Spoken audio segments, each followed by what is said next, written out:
David, something I see with amateurs all the time is improper wrist action, where they just don't set the club properly on the way back, and then on the way down they'll get the club out in front of their hands and they'll flip it. And as we know, most good players have their hands slightly ahead of the club at impact. Right, so we're talking about lag here really, right? And that's important. And many times we see players who sort of roll the club going back here and then they flip it coming down. I mean, if you look at all good players, the fact that you can lean the shaft forward, especially with your irons, so important. You want to hit solid irons. You don't want to try to help the ball up into the air. I hate the term people say, well, I'm trying to hit under the ball. No, you're not trying to hit under the ball.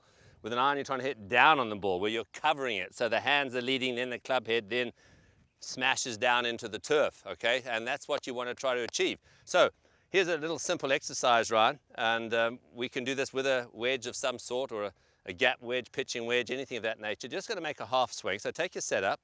You've got the A-swing grip here, which really helps you as you go back to set that right wrist. This is the key.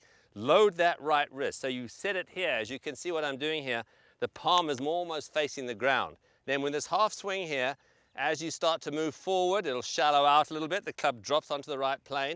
But as you're moving your body, and this is important, to keep your body moving the whole time, you can't just do this with your hands. Your body has to move to pull the club in position, where you can see when Ryan hits it now, the hands are actually leading the club head. The shaft is leaning forward, as opposed to what Ryan was talking about. He sees all these amateurs when he plays with them pro-ams, the shaft is leaning backwards. So as you go back, you set it right here. You feel this position at the right wrist. You really sense it.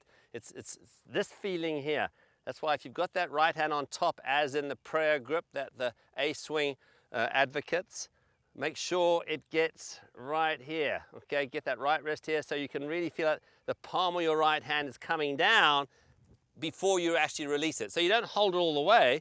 You hold it here and then boom, you let it go. It's just a timing effect. So let's try that, Ryan. So just rehearse the backswing a couple of times. That's it. Feel that right wrist there. Right, now, okay. So let's do that again. This time, let's hit it. Almost like a little mini punch shot. Great way of getting your wrist action working. Yeah. That's the way to really feel this angle onto the ball. So you can see, it goes this way, and as you're clearing through at impact, the left hand is leading, then from here the right hand really works under. So it's a great feeling of being able to squeeze the ball off the turf. If you can learn to do that, I think you're going to see a big difference in the solidity of your shot. So that should fix any of these players' problems that have faulty wrist actions, Ryan. Great.